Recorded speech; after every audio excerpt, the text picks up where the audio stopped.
Thanks for downloading this episode from Teachers Talk Radio. You can find the full schedule and listen back to all our shows at ttradio.org. Enjoy the podcast. Good evening, everybody, and welcome to Teachers Talk Radio on this Monday, the 5th of January. Belated Happy New Year. This is my first formal show of the year, so welcome back, everybody, and thank you for joining us once again on TTR. Before we kick off this conversation, it would be remiss of me to not mention a couple of things. The first of all thing is thank you very much to everybody who has engaged and followed us and sort of been around our content over the last weeks, especially. We had our 3-part series on the Mossbourne Safeguarding Review. Over 10,000 people tuned into those 3 shows.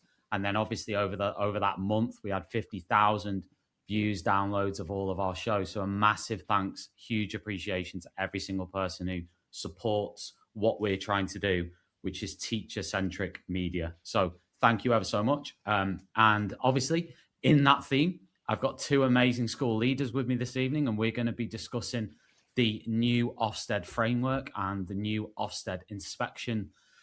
Should we call it regimen? I don't know what to call it, but we're going to be discussing their experiences, some of the first individuals to go through the new Ofsted inspection. So it's going to be really interesting to get into that conversation.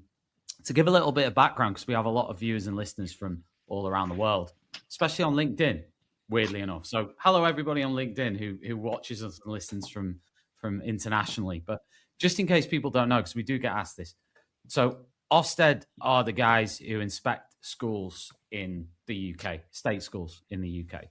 So essentially what we're going to be discussing tonight is the change that they made, or they have made, to the way in which schools are graded and inspected as of, I think, and you two can correct me on this, I think the first inspections were maybe the start of November. Is that right?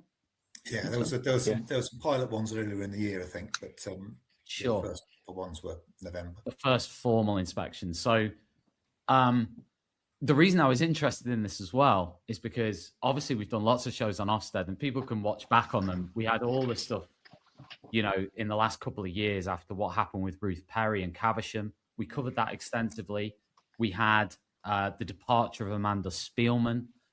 We had the arrival of Martin Oliver. We had a consultation on what the new inspection framework was going to look like. We had the big listen. We had the big Ofsted is not listening. We had, lots of things happened. And now we are where we are now.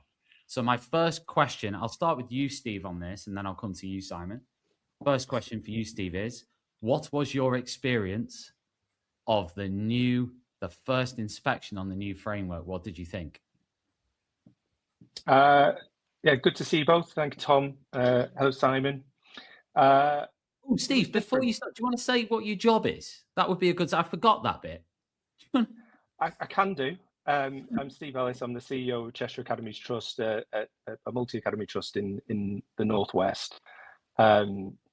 And we had an inspection which we called Ofsted in early for, one of the first in November, to one of our schools. And it was different, certainly different than the old inspections. Some of the things were a lot more welcome, but positive. Some of them were very challenging. Some of the things that have been written widely across X, the internet, Simon's blog, for example, I'm in full agreement about.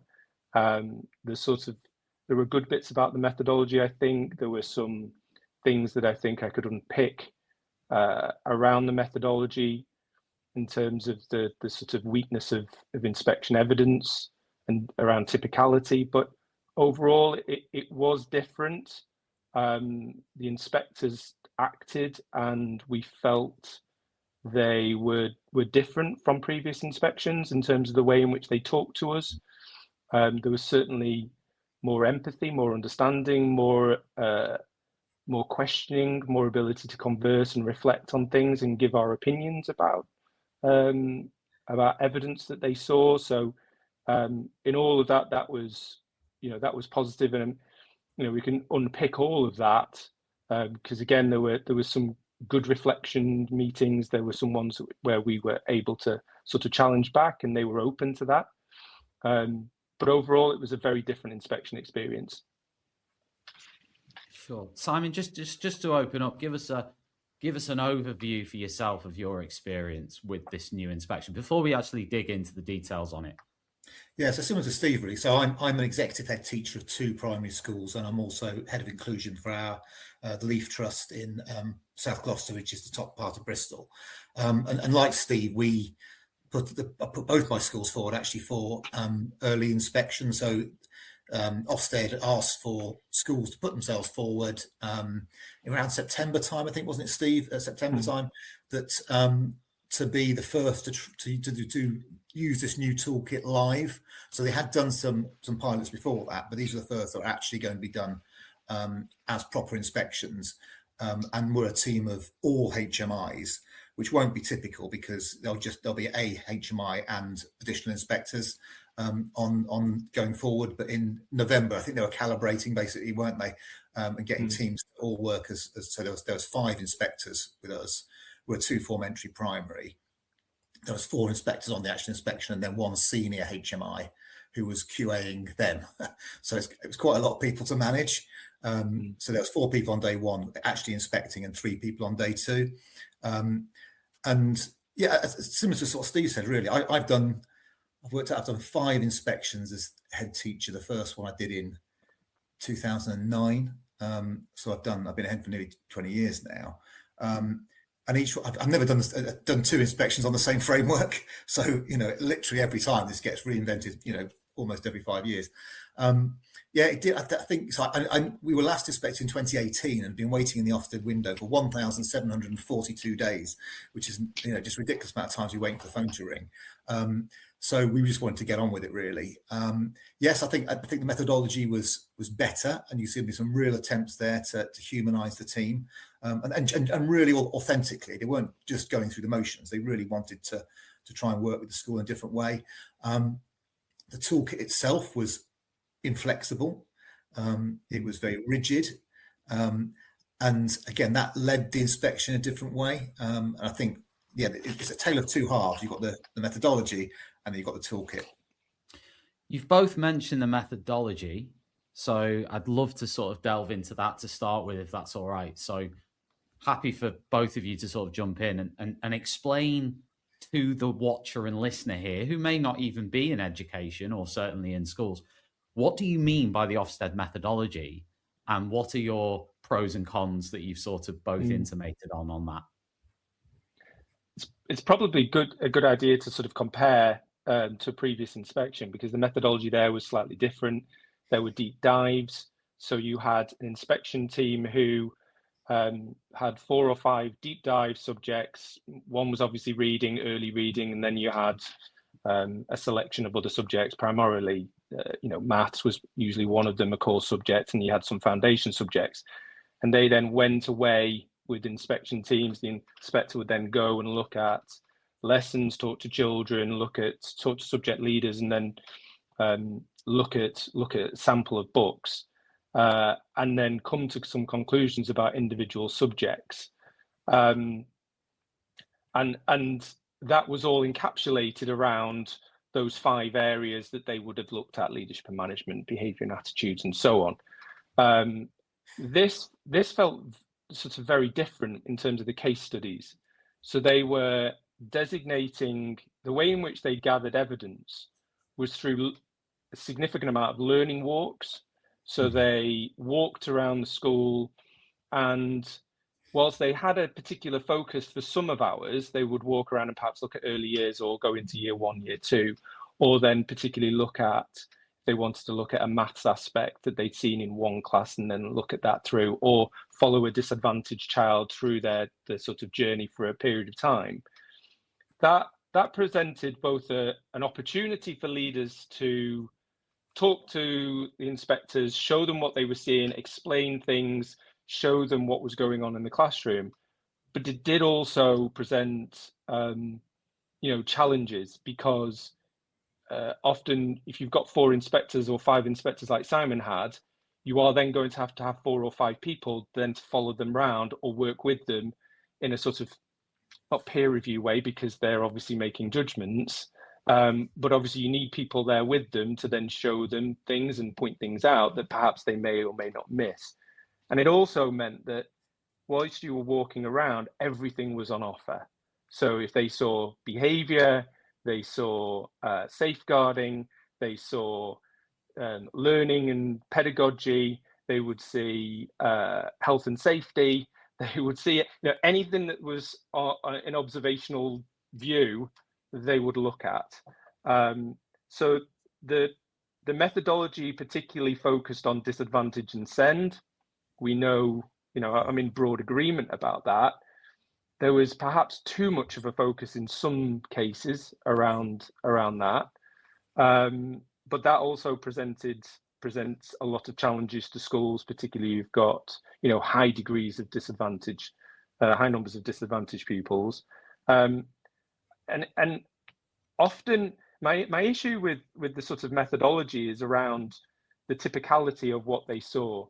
Sometimes if they were following children around or they spoke to children, there's a potential for a weakness in evidence, because they'll see something once on a learning walk, and then that will form some sort of a line of inquiry, and which, if leaders aren't careful, you've got to then be able to give the converse to that and say, actually, that's not typical, and provide evidence for it. So you might see a child doing something you don't want, passive or not listening, rocking on their chair, and they're going to say, well, actually, that's not attention to the teacher. Therefore, then you've got to follow that back and follow the trail back. Can I play devil's advocate here, Steve? Okay. Sure. In any school, is it not surely really possible, in fact, maybe even probable in most mainstream schools, that you're going to, over a 2-day period, do a load of learning walks? You're going to see some stuff. And if you're unlucky, and if you get the wrong end of the stick, if they come in and on the wrong day or walk around on the same as it was when not exactly the same, but when they had their observation, this was even pre me being in the profession, 2007, when my mum and dad were still teaching, when they'd have 2 weeks to prepare, and then they'd have all these lesson judgments within the inspection, right? And I remember, I'm sure she won't mind me saying, my mum had a terrible experience, and I still remember when I was about 13, her coming in bits when I was about 12 or 13. And I didn't understand when she was talking about Ofsted, and I didn't understand what she was talking about. But she'd had one of those one-off graded lesson things, right? And then, when you look back, you're like, oh my God. But what my point is with the whole learning walk thing, is it not possible it's so easy for them to get that wrong? I think if I could just jump in there, I think we can use typicality the other way around.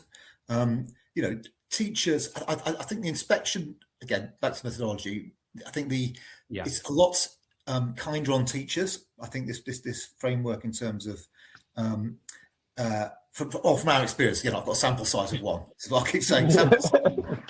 Yes, mine too. I agree. From our experience, they weren't in classes a huge. They kept going back to classes, and they spent a lot of time in classes cumulatively. But there was some story came out of that, them being in an ECT's class for like an hour. Oh yeah, that never happened. It was 5-10 minutes. And actually, for subject leaders, it was a lot easier. Again, it's a lot on the head. And I think Steve was saying, because they're looking at such a broad scope the whole time, you have to be able to narrate everything all at once. So they'll look at.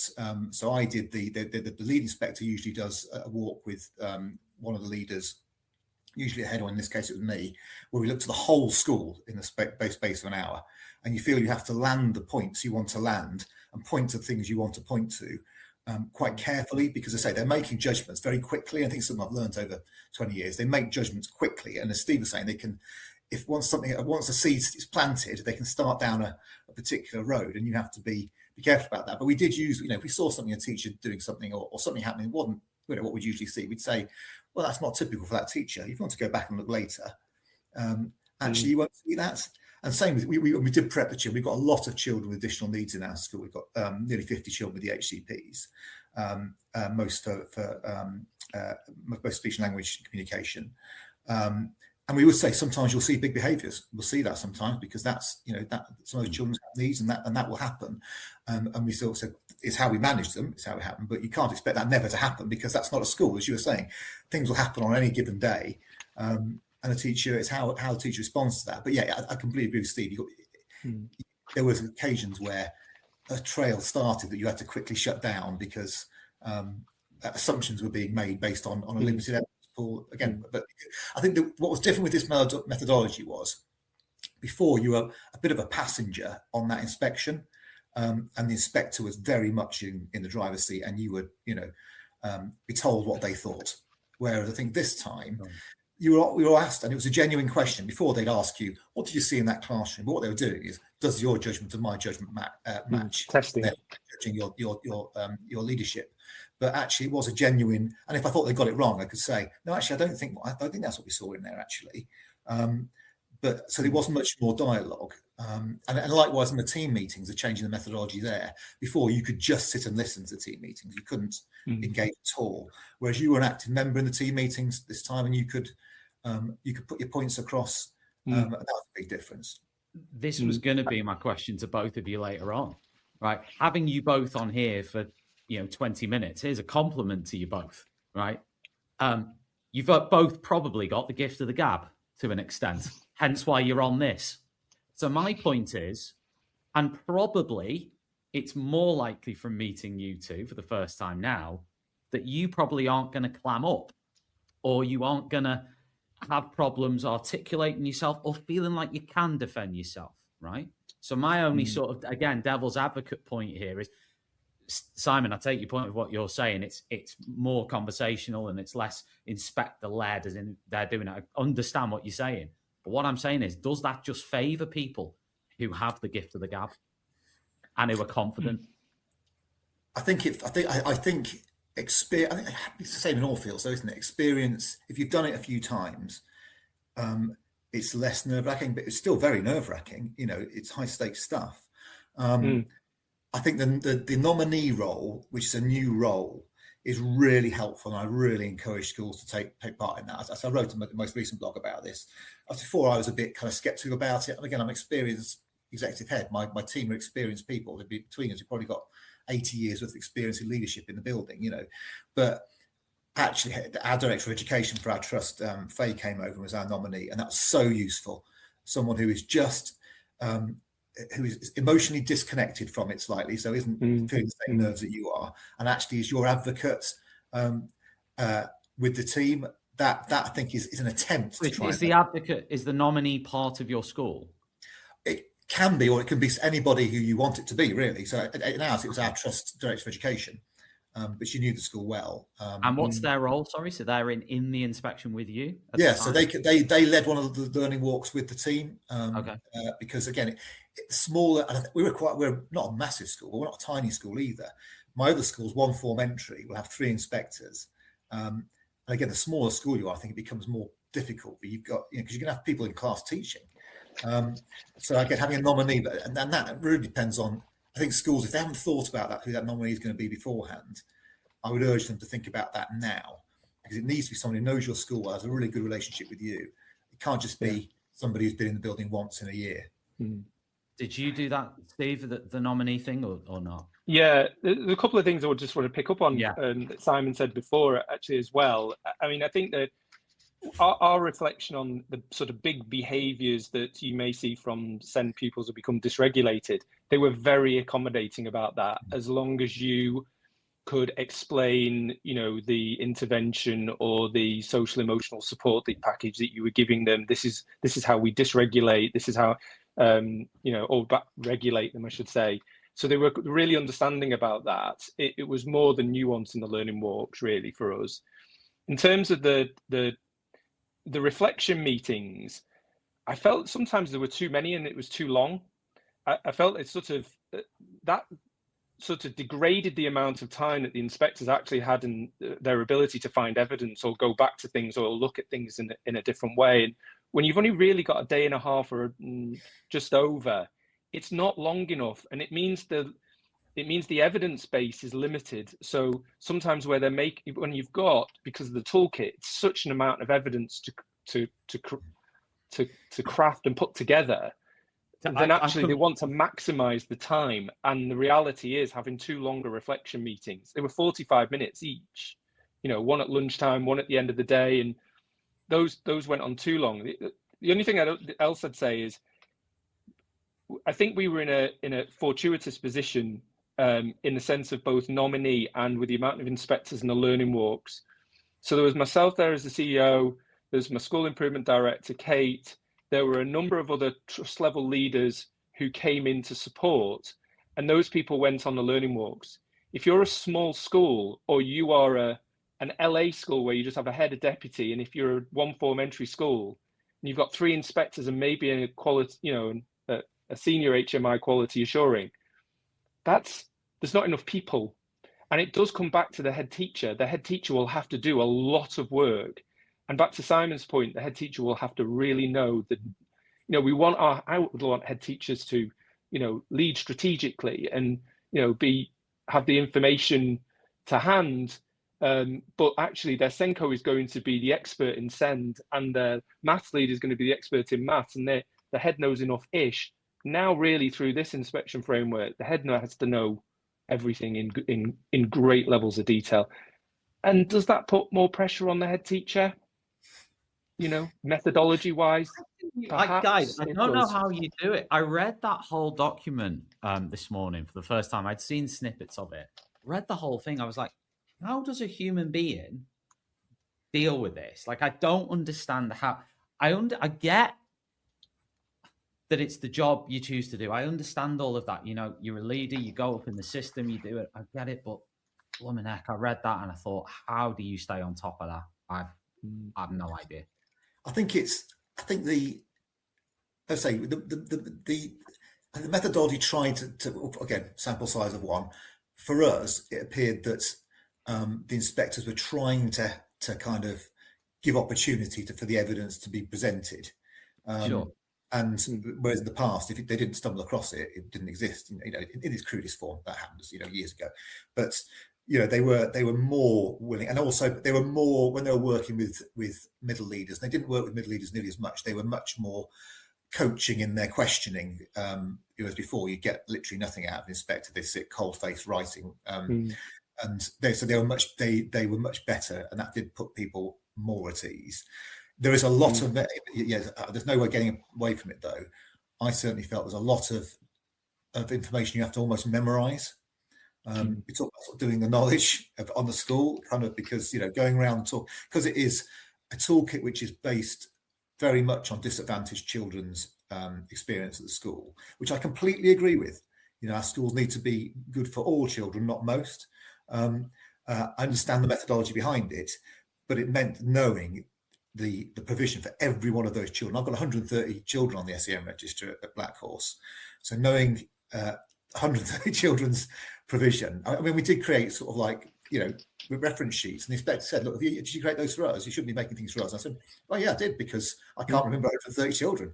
And they were like, okay, fine. If it helps you, great. And then I think it's been... But is that fine? Is that fine, bearing in mind a head teacher's workload? Is it I guess what I don't want to do is, I think we've all sat through Ofsted briefings, either with a local authority or whoever else, where somebody has experienced something once or happened upon an idea, and it then becomes a thing that everyone must do.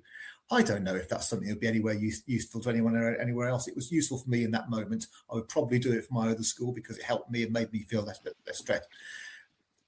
Should you create anything for Ofsted, Ofsted will say no, but I wouldn't want to go into an inspection without preparation, because that would make me more stressed. Well, that's a bit like people who go, oh, don't worry, just use the PowerPoint to plan. Don't worry about actually planning the lesson, just go through the PowerPoint. And we all know as a good teacher that probably your lesson isn't going to be as good if you do that. So it's a little bit like that. It's like, yeah, you can do it, but really what you did, Simon, is probably going to give you an advantage, isn't it? That's one of the things you said in your blog, isn't it? About how the preparation for it was key and all that. So I don't know, Steve, I can see your cog going. While you're thinking on that, let me just say a big shout out to our sponsors on the show, who are Hachette Learning, who you may have heard of, who formerly John Catt Educational. If you need an educational book, head over to the Hachette Learning website.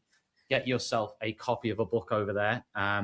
They are great supporters of Teachers Talk Radio, all our shows on TTR. So head over to Hachette. And also, we've got the Bet Show coming up actually in just a couple of weeks' time on the 21st of January, Excel Centre London, biggest ed tech show in the UK. Bet Show, be there, free teacher tickets. Teachers Talk Radio will be there with a stand. It's going to be great. So yeah, get involved. Steve, you've had your 30 seconds thing. What are you going to say? Yeah, just on the sort of evidence and the preparation, I think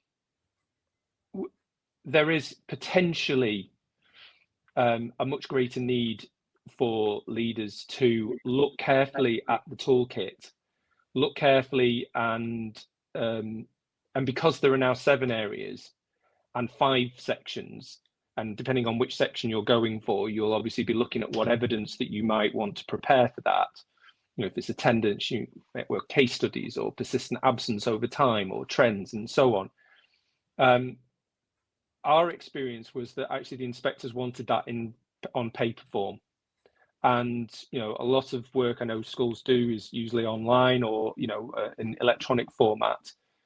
There was a lot of preparation that went into, you know, understanding the children, understanding the disadvantage, what interventions they're having, what difference that's made to their persistent absence and so on. And case studies were there. They were less interested in those for us and perhaps more interested in just the overall trends over time, particularly for attendance or other areas. But I think my worry is, which is why I was sort of thinking about whether to sort of say this, is that inevitably then that has led to local authorities or external advisors from companies then looking at the toolkit and creating lists of evidence that you might want for the inspection framework. And one of my head teachers went on one such external course, came back, and it was sort of 5 pages of evidence for each section that you could use as a toolkit. And I'm absolutely sure that Ofsted would not want that, but it's because the stakes are still so high and people care so deeply about their school, they're going to look at that and think, actually, to be as prepared as I need to be, I'm going to produce this evidence, and that's going to cause a workload piece, which is then going to exacerbate an issue that we wanted to get rid of. And I can hear Ofsted saying, we don't want you to prepare anything ahead of inspection, you should have it all. But inevitably, because people care and care deeply and they understand the stakes, they're then going to do that. And I think our observation, so building on that, Steve, was that, yeah, we did that. We created our own little table of each little statement and where the evidence was next to it for expected, strong, and, you know, beyond. You know, that was a bit wishful thinking, but, you know, it was. But what I think the mistake we made possibly is we piled up too much evidence in certain areas and overworked those areas. You know, we spent God knows how much time, you know, preparing our evidence for English and maths. That argument was over in about 10 minutes. And then they were like, well, tell me about progress in history. And it's like, well, okay, but so I think then it's that, yeah. And I think what you do is you blind you kind of try and pile up evidence on certain of the statements, hoping it'll counterbalance some of the weaker evidence on the others. It doesn't work like that. If they can't find a word or a phrase from a single statement, everything in that judgment drops down to the judgment below.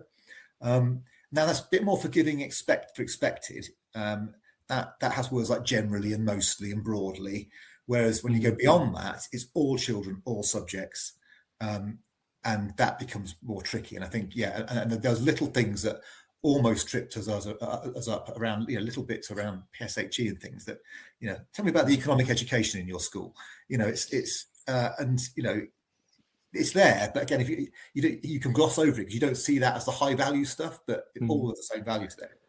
That's to do with the methodology as well, isn't it? Because if I'm you know, our experience was the inspector would then talk to a selected group of pupils. I want that, you know, these 6 pupils, they're going to be disadvantaged. They're going to have SEND. You know, we'd have very little or no control over who those pupils were. We'd give them lists. They'd then choose.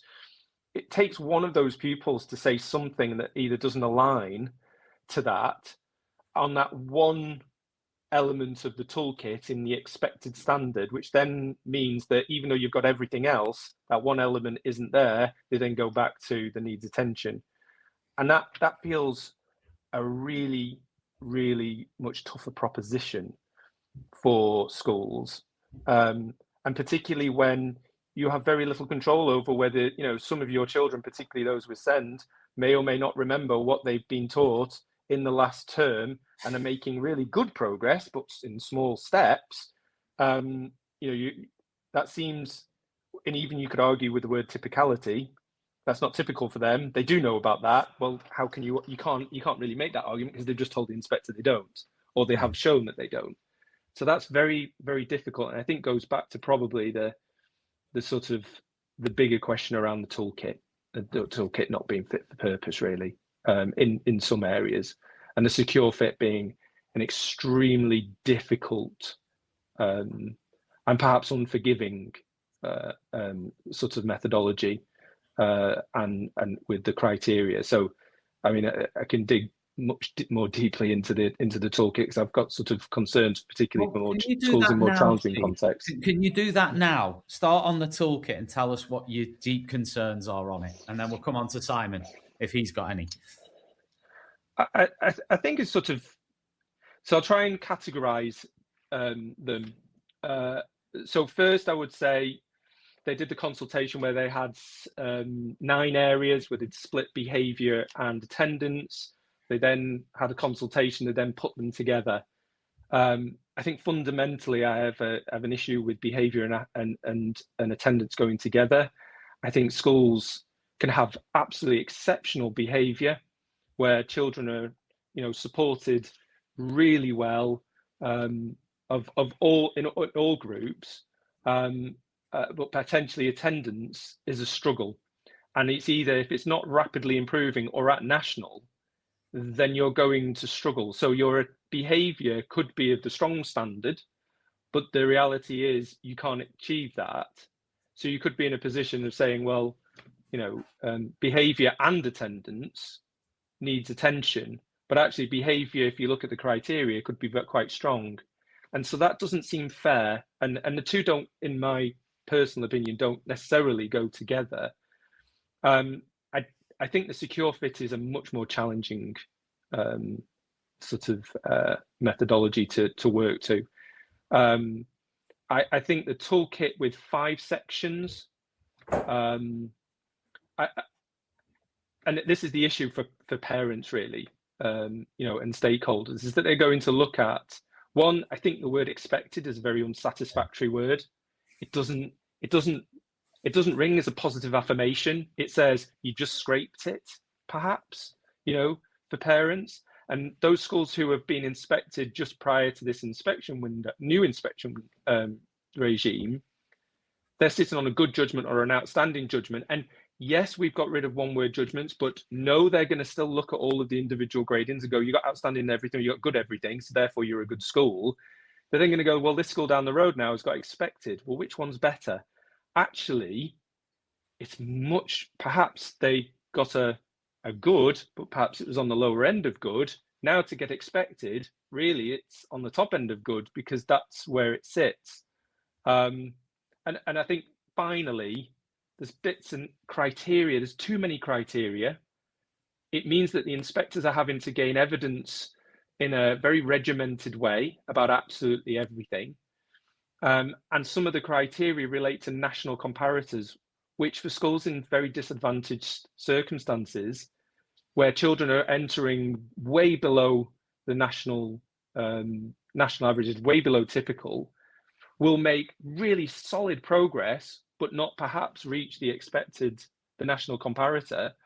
Or well, that school needs attention based on the toolkit, which again seems incredibly unfair and actually taints the toolkit potentially towards schools where there are less disadvantaged, less SEND pupils, because you can actually reach the expected standard in terms of attainment, and makes it much more difficult for schools in challenging circumstances. Those are the main different views. I think just following what you're saying there, Steve. I think the toolkit aimed to do the opposite. It aimed to try and be a toolkit that was supporting schools that supported children with additional needs and supported schools that had high levels of deprivation. But I don't disagree that there is a risk that it could cause have the opposite effect unintentionally. I don't know that to be true. It may not, and I don't either. I agree. I don't either. Sorry, I interrupted. But I do. I have the same worry as you on that one. I was interested. You picked up on quite a few things I was going to ask there, Steve, down the line. So let's circle back to what you were saying about your concern around, I think it was attendance and behaviour. So do you think that attendance should be inspected? Should attendance be part of inspection? I think so. What I would say is attendance is the first intervention. If the children are not in school, then it's very unlikely that we can work with them and do, So that's you encouraging students to attend. I'm asking if the actual figure of their attendance should be part of inspection, not whether you're trying to ensure students attend, because every school does that. There's not a single school you're going to find who doesn't try to get children to sort of attend the school, in my opinion.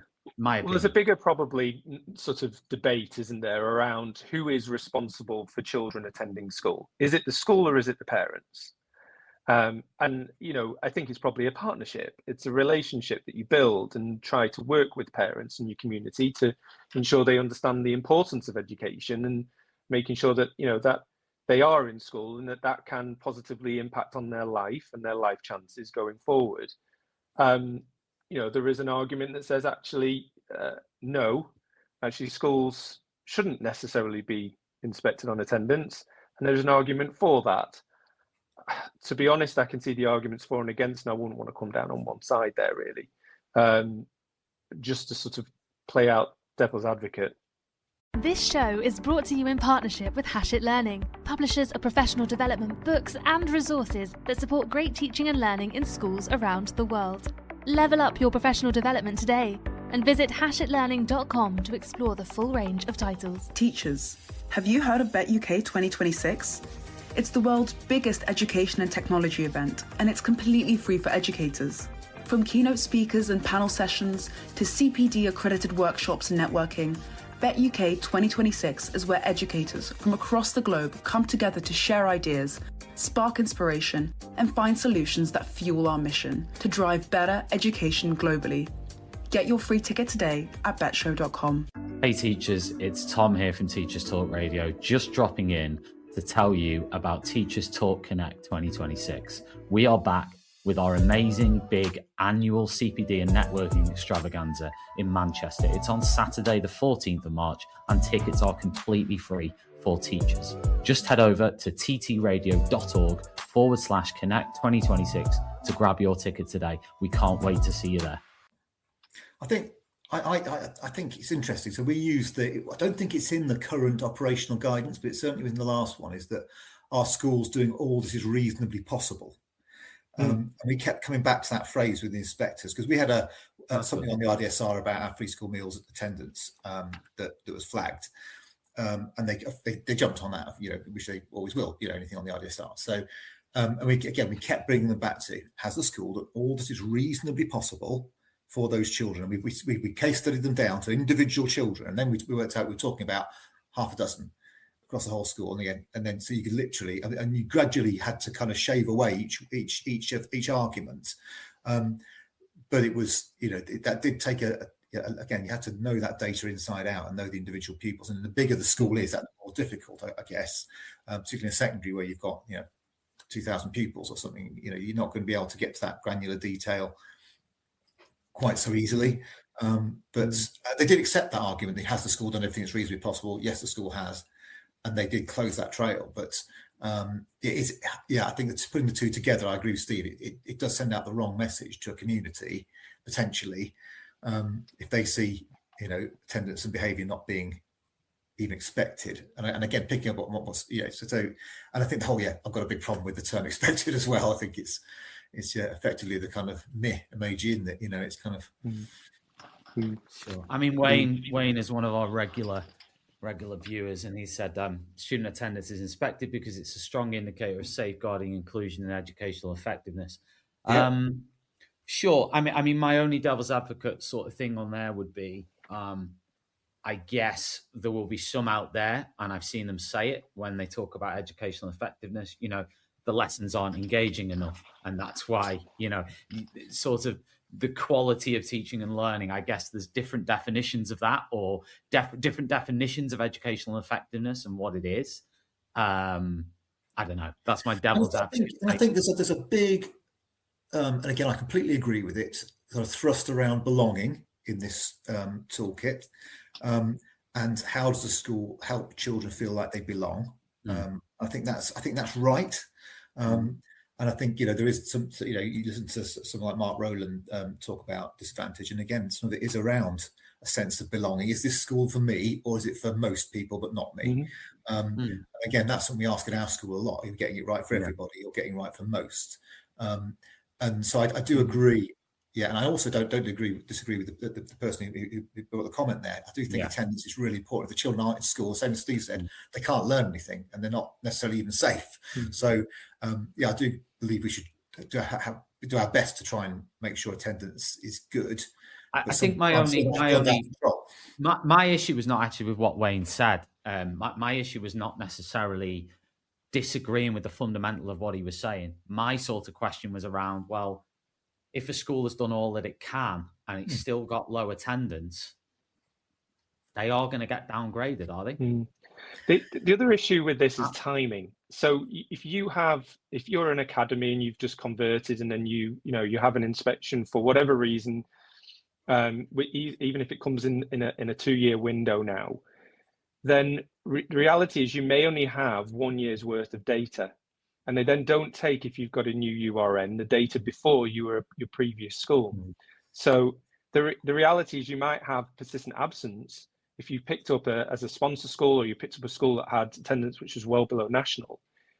You may not have the evidence that it's rapidly improving, because it's got to be one or the other. It's got to either be rapidly improving, or it's got to be national attendance broadly in line with national averages, or shows an improving trend over time.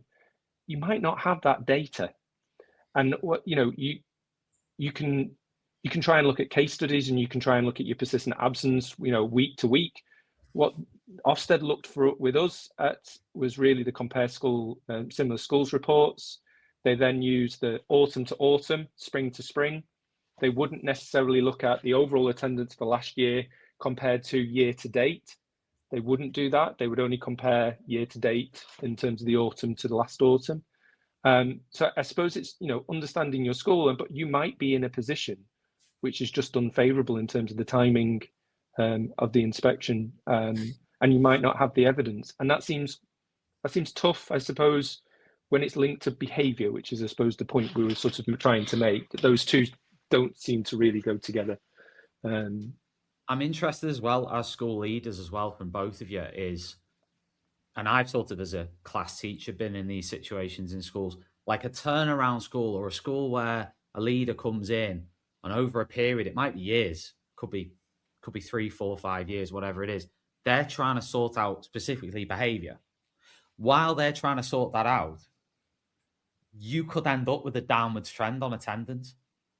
It's possible, because you might have to change all the systems. You might have to, I don't know what you think about it. It's sort of tying in with your point, Steve, about timing and things. It's like, I don't know whether that would, I don't know. I just feel like if you're in an unfortunate, I can give an example where, okay, there's sort of friend of mine who's a teacher in a school, and they've had massive issues with behaviour. They've introduced a new behaviour policy where it seems, at least in the short term, there's more students sort of being suspended or not in lessons, and this isn't their motivation, this isn't what they're trying to do. It's just a side effect of this new thing. Now, she has said that's helped her with the teaching, because she's now able, for the first time in 5 or 10 years, to actually teach some lessons, right, without just disruption all the way through. So I'm not giving a right or wrong, but I'm just saying, in that sort of situation across a school, would that school potentially be penalised because they'd have worse data? I think it's difficult to talk about hypothetical, but I think, or one that I don't know the detail on, but I think it's certainly the methodology is, what was the action? What was the impact of that action? And I guess that they would have to balance in, is there improved learning behaviours with, they'd have to look at it around, wouldn't they? I think it would be, you'd have to make a case quite carefully there. If suddenly you've got lower attendance, that would be difficult. And again, I'm primary school, so I don't. It's a bit different in primary schools to secondary things, so I wouldn't know, but really. I also think it's you triangulate the jigsaw, don't you, though? So, the panacea, I suppose, would be that you have a school in challenging circumstances. Leaders would create a sense of belonging, create a sense of crew. That then enables children to want to attend more. The teachers feel a sense of collective. You have a behaviour policy which enables children to feel that sense of belonging, feel that sense of pride in their work coming to school. The quality of teaching starts to raise, the lessons become more engaging, you engage parents, leadership and management then works on systems to reduce workload and so on and so forth. And so the whole sort of picture comes together. So, you would hope that Ofsted in the context discussion would try to see, and they did for us, they understood the journey that the school was on, and they listened to that quite carefully. The dichotomy with that is that they listened to the context really carefully, but then in the toolkit said, well, that's actually attendance is broadly in line with national, or you're rapidly improving, or your achievement is broadly in line with national. And that seems to sort of go against the grain in terms of what they were hoping the toolkit would probably try and take into account, like Simon said. Do you think, because you mentioned that you've both mentioned this, the amount of learning walks, do you not think that puts a massive amount of pressure on teachers, knowing that when that inspection comes, there's going to be a huge onus on what's happening in their classrooms during that 2-day period? Or do you see that as just part and parcel? I don't think it. We do a lot of learning walks anyway, and they're always low stakes. So the teachers are used to us coming in and out of their class in a very similar way. So they and because they know nothing bad happens then, they weren't particularly and there's no feedback given to individual teachers, and nothing really that would identify an individual teacher. They're really looking at trends. So and it's even our newest teachers who are, obviously some of them only been teaching like 8 weeks or something when they were inspection came. They weren't particularly thrown by it because the inspectors were quite. The other thing I think that whether they've had training on this or it was just our team, they didn't. Any discussions they had outside the classroom. They said, let's just go outside and have a talk about that. So they weren't stood in the corner, kind of pointing at a child and whispering to it, to us, which would be quite off-putting if you were the teacher. They were quite subtle when they were in the room, and they didn't write anything in the room, really, because again, they wanted to be kind of present in that moment, or ours seemed to want to be, which again seemed better. So our teachers didn't find it particularly stressful. And you as leaders? I was just going to add on for teachers. For me, I think teachers are always going to feel a sense of anxiety when Ofsted arrive. That is inevitable. They are not going to change that because they understand the stakes. They want the school to do well. They're invested in the school. They want to showcase the good work that they're doing, and they care deeply about it. So they're always going to feel a level of anxiety, which is not normally the same as, say, for example, your head teacher walking in. And we do, yes, a lot of low stakes walkarounds. The difference for us was that, yes, I agree with everything Simon said in the way that they did do the learning walks, but there was another leader there with them. So actually that helps. And there's a smiley face that you can smile and sort of talk to. So there are people there to sort of smile and give them a nod and a wink and say, yes, well, that looked great. We talked about that pedagogy and you showcasing that or whatever that happened. And they didn't get feedback.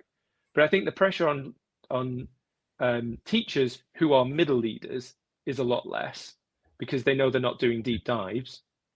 That there's not that pressure anymore. It's obviously all on the head teacher and senior leaders. They did talk to some teachers and did talk to them in the round, but it wasn't necessarily in relation to a deep dive. It was more like, well, what's workload and your professional development and how's that working? And obviously they get the staff survey as well. So for teachers who are middle leaders, I would say it's possibly depending on the team. And again, like Simon says, it's only got our own reflections. Although they were probably very anxious, I'm sure, because they cared, actually, was there less of attention on them because of less deep dives and the methodology? Yes, I would think so. It's probably more on senior leaders. Is that a concern, though, that there's more on the senior leaders based on what's happened in the last few years, based on all the stuff we know, based on the fact that you could look at it and say it's still very high stakes. It's still, would we call it one-word judgments? We'd call it maybe one-word judgments across a load of different things rather than single one-word judgments. I don't know what you call it. I think the difficulty, again, it comes back to the inflexibility in the toolkit. And again, I challenged the senior HMI on this. I said, look, why have you gone for that secure fit? How is that helping? And he did give a reasonable justification. He said, well, the problem was there was the accusation that was levelled at us before was there's too much variability between teams. So they tried to take away all variability by making it such a checklist that really it can't be interpreted anywhere other than a certain way. But again, I think that, I think inspectors themselves would find that quite stifling because there's no... They're human beings, though. Yeah. They're human beings. There were certainly times where it almost sort of bit about exasperated themselves because they couldn't evidence one word, then the whole of that, the evidence thing went by the by, and I think that's the difficulty, and I worry for leaders who are in. If you're taking, I'm sure Steve's the same. We both probably have taken on schools as leaders in the past where it's risky as a leader. You're putting your reputation on the line. The school's in difficulty. The success is not guaranteed in a short time scale, and I think. But you do that. I think certainly the old inspection frameworks of the past would give you enough wiggle room that you could still come out as good for leadership, even if outcomes requires improvement, because it's showing that actually that person is leading the school in the right direction, and it would give you then the community would have confidence in you to carry on that journey. Whereas if everything is knocked down to one judgment, and there does seem to be that the curriculum and teaching, achievement and leadership are all connected. That when one goes, they all go. So whatever the judgment is for one, it'll be the same judgment for all three, really. But does it though? Does it? Because surely it wouldn't, because you've got this big toolkit with loads of different things in it. They all reference each other in those three sections. They all talk about all children or most children, all subjects, and then because all three of them have the same wording, the evidence just ricochets around all three. I can see that though, because you've got good leadership and management who then support teachers with good professional development. The teaching and learning then impacts on outcomes. The outcomes obviously, then reflect. So things by implication then link together. I think it comes back to your. Sorry, Steve. I think it comes back to your point around where the evidence is coming from. If they're only speaking to a certain, so for us, it was all SEN children. That's all they spoke to. And then when you get into some of the, when you get past expecting, looking at all children in all subjects, when they start questioning them about the foundation subjects, and if they haven't got it, everything else becomes irrelevant. And it can become as simple as that can, affect all three. The other issue with the toolkit, because I agree with that, is that Ofsted have basically put out videos for stakeholders to try and understand how the toolkit is going to land and how that then links or doesn't link in their view back to previous inspection outcomes. And they've sort of said, well, needs attention means it's sort of an MOT on your car. You can, some schools are going to have that.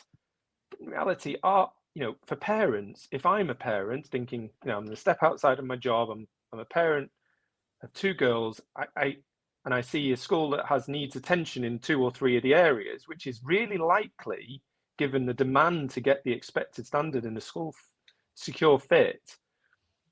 For stakeholders, and we know with falling pupil numbers, and we know that parents will vote with their feet, that is an inherent pressure on leaders.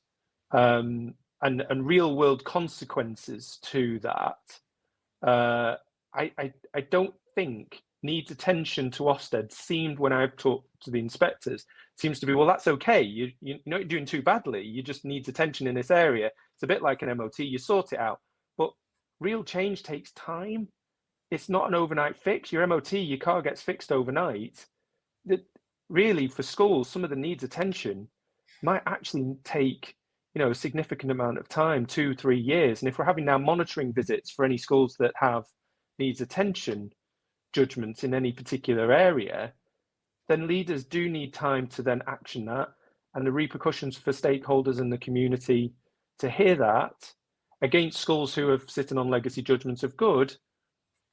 That's a difficult position to be in. Yeah, we're in a difficult position. We've got a school, half mile one way, which is legacy outstanding in on the old framework in the last year. Up the road, another school which is also outstanding, in the last year. And again, I think I've heard a number of inspectors, not our team, but other inspectors say, expected is a high good, strong is a high outstanding. And no one knows what exception looks like because it's land of fairies and unicorns. But the fact we're having these, I'm sorry to put a dampener on all this whole past 5 minutes, but the fact we're having these conversations again about these sort of grades and these, was the whole thing to try and move away from this a little bit more? Or do you think it was just a case of this is what we have, we've just got to evolve with it, and this is an evolution of it, and that's just the way it is? It has to be, because you look around the world, this isn't the way other countries do it, right? There's other countries don't do it this way. Or is this just that we've trained ourselves into this way of thinking, and that's where we're at? I think it's the original conception's from an American model, isn't it? I have no idea. I only know. Scorecard comes from one of the states in America. Scorecard. And interestingly, I spoke to. Sorry, you mean the new cards? Yeah. Yeah.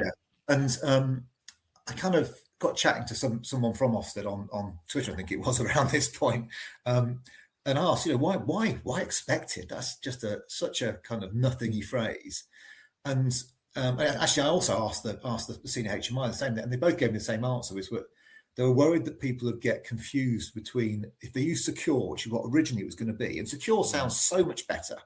If it's secure, that sounds like it's doing, and actually that matches what the videos they put out, and that Steve referred to, talk about if they're getting expected doing everything a school should be doing, expected to, and they said, we're worried that it'll get confused with secure children's homes. It's like, well, really? It's like, I'm pretty sure most parents can differentiate between a secure child's home and, secure as a judgment in Ofsted. But I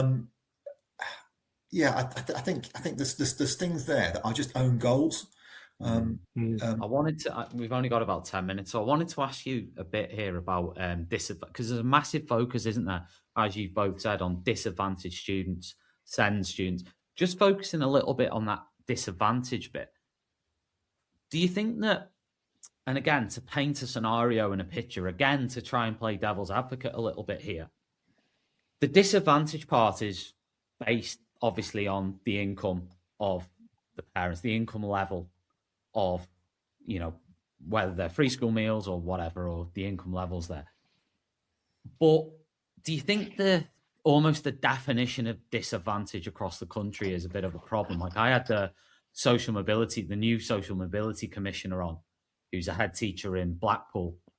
And, obviously when I sort of look at it and think about the scenario, I think there's going to be cohorts of students in schools, for example, in central London, or I don't know, central Manchester, central Birmingham, where aspirations generally high. The culture within families is very sort of pro-education. Education's really important. There's almost a sort of an education lifestyle, as a sort of a really strict focus on going to school and getting your grades and all that sort of stuff. And then obviously, I don't know, in some of the schools, other schools they used to call them the coastal town schools, in the UK and stuff like that.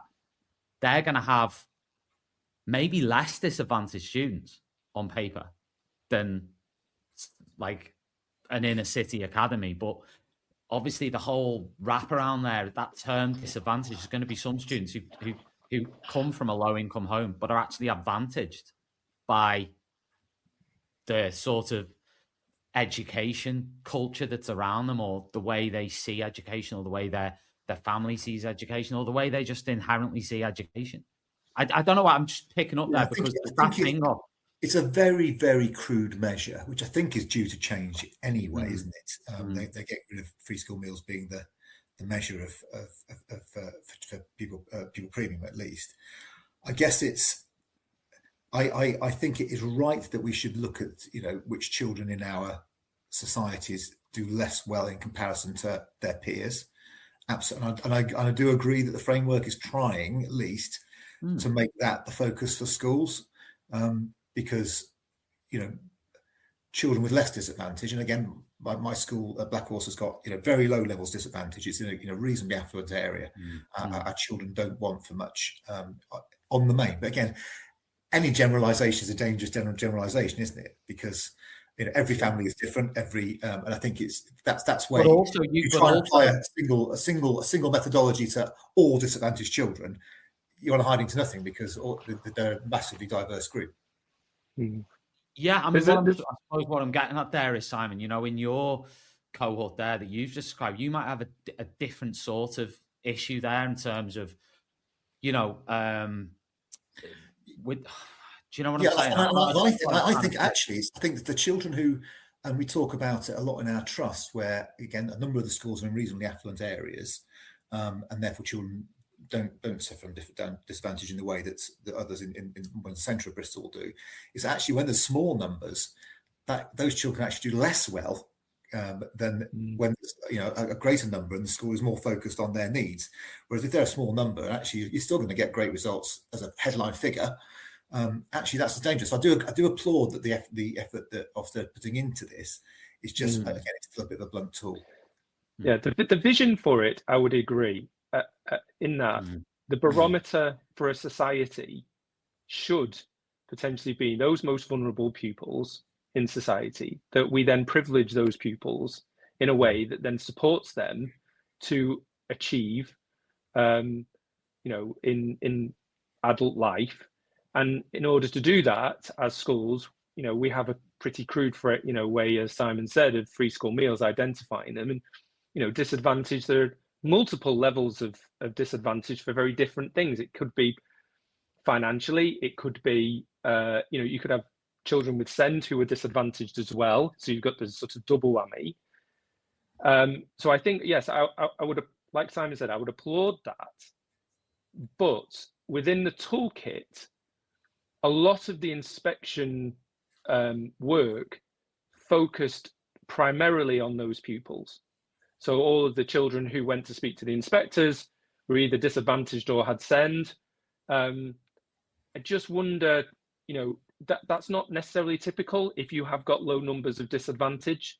If you've got 3 pupils out of a 1-form entry school, then actually that inspection is going to look very, very different, particularly with the pupils who aren't disadvantaged, who have high levels of communication, language, literacy, have high levels of cultural capital that, are supported, financially, motivationally, aspirationally, attend school well. That's a very different proposition than a school in challenging circumstances where pupils don't have those levers.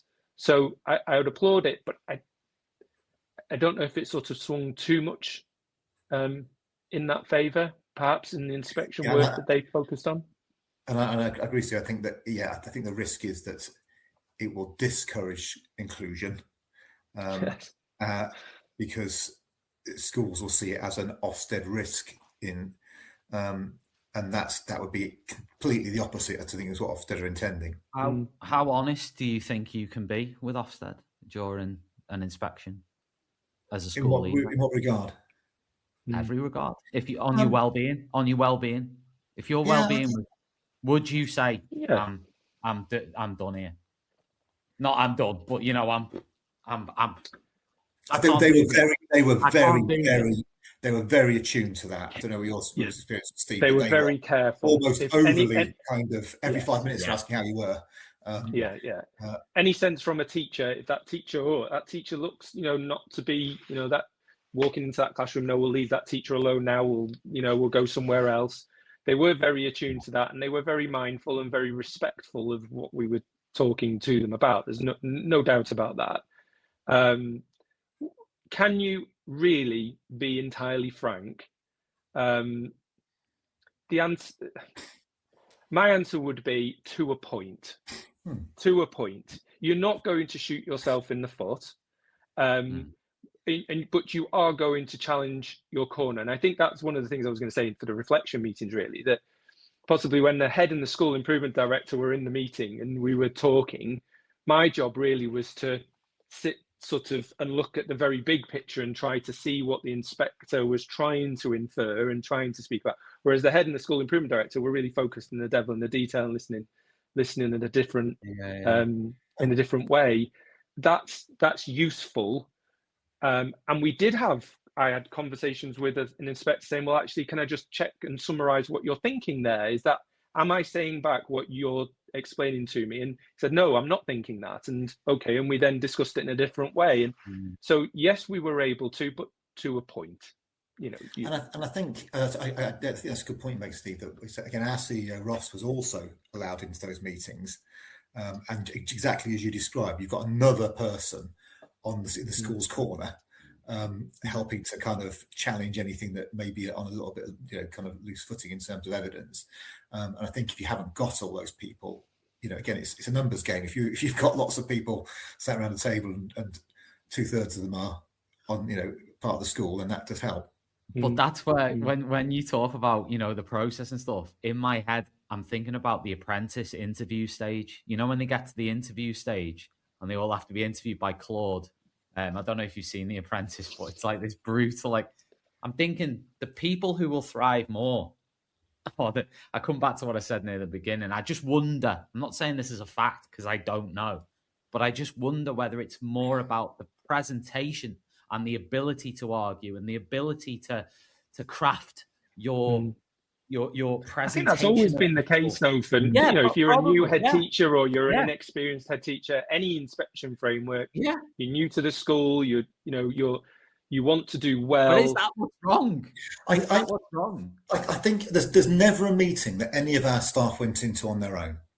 In terms of they always had several. It's always a couple of leaders. It was, and I think when a member of staff was less confident, they were given more opportunities. They're invited more to give their thoughts. I do think if you're a new head or a head that's not experienced this before, again, it's giving some pre-thinking to that. Because again, Steve's right. If you can challenge confidently, actually that says a lot in itself in those meetings. If you can say, the phrase we used a lot and we would continue to use was, well, what evidence do you think you need? What would we need to show you to tell you that it's X? And actually, sometimes they couldn't say. They're like, well, you're saying it's not this. What would I need? What suggests it's not this? That's particularly where. That's particularly, sorry to cut across you, Simon. That's particularly where I think Ofsted is for me not necessarily about school improvement, because they're not going to tell you, there's no particular methodology. They're not going to tell you, well, if you just did this, actually it would have been better, or if you'd presented it in this way, we really wanted attendance data in like that, and that would have helped us. Or if actually you want to try this in the next 2 years, that would particularly help. There is no time, nor obviously no remit for that at all. They are coming into, they did look at the CEF, they did take into account that, and that was a starting point. We had good conversations with them at the start on the pre-inspection call, but overall, we were able to guide and support and challenge in the meetings, and they were really open to that. More so than I've ever seen in any inspection framework. The inspectors were very mindful and wanted to hear from us, but that didn't necessarily mean that they were going to change it or tell us actually what the evidence was, or be hamstrung by the toolkit. Final question, guys, and thanks so much for coming on. It's been really, really good and hopefully helpful to sort of people maybe stressed about the process or whatever. If Ofsted came to you and asked for one non-negotiable change that was still needed, what would you tell them that they should do? I'd want them to change expected to something better. If that's what most schools are going to end up as, which I think, they want to flatten the curve to make that the case, they need to change that to something. Otherwise, politically, it's going to be difficult too. I'm going to sort of not answer the question by saying it's impossible for them to change anything now because they've done some inspections, and if they change and split behaviour and attendance, or they change the word, it makes a mockery of everything else. So we're stuck. This is it, folks. You've got to run with it now and do the best you can. Although they're yet to publish a single inspection report, this is what I was saying to the inspector on Twitter. You haven't actually committed to anything yet. You could still change your mind on that. They can't change their mind on the different areas. It wouldn't work. No, I don't think they will. No, I don't personally. Do you think that in a year or two, once we start getting the judgments through for loads and loads of schools, do you think that this is going to work? Do you think that there's going to be the same problems there were before in terms of some schools benefiting from the system and other schools being sort of the injustice side of it? Or is that going to continue? To my mind, it's always a benefit to having an inspection late in an inspection framework. So those schools who were inspected at the back end of the last framework, it helped them because we had a mountain of evidence. We understood the framework. It was well attuned. Everybody understood it. If now, what I would hope is that the rigor that they went through the toolkit with us continues to be the same rigor, and there's more chance of that given the consistency, given just the fact they're ticking off the bits of evidence. There's more chance of that. But if that then slips slightly over the course of time, I would worry about that because that gives a great level of inconsistency. And my worry would be that it will encourage that there's always gaming whenever there's a new inspection framework. People try and game it by playing, by trying to come up with some algorithm that gives them the best outcome. And my worry is you could end up some really bland schools getting really, really stunning judgments because they just managed to tick every box in a way that's very bland. And it would discourage that kind of joyfulness of education that, being really great at something's really good because it's really good to be really great. Even that doesn't give you a particular outcome in terms of Ofsted's, I would love schools just to say, we just teach, we learn, we educate, and we do what we think is best for children, and we don't necessarily do it just for Ofsted. And, we talk about that in our matter, consistently. We don't do things for Ofsted. We just do good things, which then apply. But the reality is that's not necessarily, where the stakes are high still. Schools do need those expected standards because they understand what would happen, reputational damage for schools. That puts a big pressure on them to, teach to the test, get outcomes towards national, if that's what the comparator says for the expected standard. And, you can then game. And that's what I agree with Simon. I think that's possibly a worry. And we, personally, we don't want schools like that. The gaming, I completely agree with what both on a personal level of what both of you have said. But when it comes to the gaming, how will the gaming of the system change now in this new framework? Because every framework's probably had its own way of gaming, if that makes sense. Because I think people will try and just find ways of ticking every box in the most kind of, if I'm being kind of pessimistic, the most redactive way, but it'll be they'll try and just tick the box rather than educate children well, and it'll create its own economy of people who are giving advice on how to tick the box. And as Steve said already, can I ask you that about the Ofsted sort of money wheel, whatever you want to call it, of people selling Ofsted related products, right? You as leaders must get loads of stuff, I would imagine, saying, buy this, this, whatever. What do you think of all that? Do you ever sort of go, is that an inevitable part? I don't blame the people who are doing it. I think it's just, no, sure.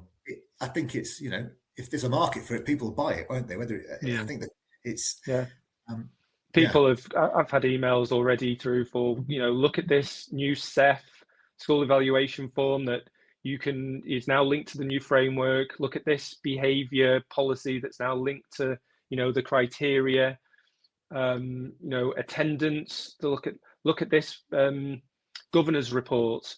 we haven't necessarily talked about governors, and I think that's a lot more challenging in brief than it was before, potentially. But that market will exist because there are hundreds of external consultants out there. Because it's need, well. demand and need, and also I think people do. The workload is high, is still high in education, and we want to reduce that as much as possible. And if you've got an external consultant saying, here's £200 for a CEF that's completely redone, and you've got all the evidence points that you need to fill in, and some people are going to look at that and think, yes, absolutely, that will help me, save me starting again from afresh. And so I can understand why they would want to do that. Does it put pressure on people? The one that I certainly looked at had, with the evidence trail, 6 points for every, 6 pages for every one. That's a worry. Sure. Guys, we've run out of time. It's been great. Thank you ever so much for your time. Really appreciate it. If you've just joined now, thank you for sort of tuning in. Peter left a comment. Thank you, Peter, and everybody else who's tuned in. We've had 350 live viewers during the conversation. So thanks very much if you've chosen to spend a bit of time with us. And this will be available as a podcast and to watch and listen back to. Quick shout out again to our sponsors tonight, Hachette Learning and The Bet Show. If you're interested in those, check them out. Hachette Learning, the website, plenty of amazing books on there, books and resources for you to get hold of. And also The Bet Show, which is coming up in 2 weeks' time in London and Excel. Just have a check out of that if you're interested in anything ed tech and beyond. So thanks, Steve. Thanks, Simon. We'll be back actually in 5 minutes with Yasmin and Ray. So if you want more TTR, if you just like, that was amazing. Like Peter said, I want more. We're starting again in 5 minutes, guys. Oh, don't forget. Right, we're starting again in 5 minutes. Head over there. So thanks, everybody. And we'll see you very soon. Cheers all. Bye. You've been listening to Teachers Talk Radio. Tune in live and listen back at ttradio.org. We look forward to hearing from you next time on Teachers Talk Radio.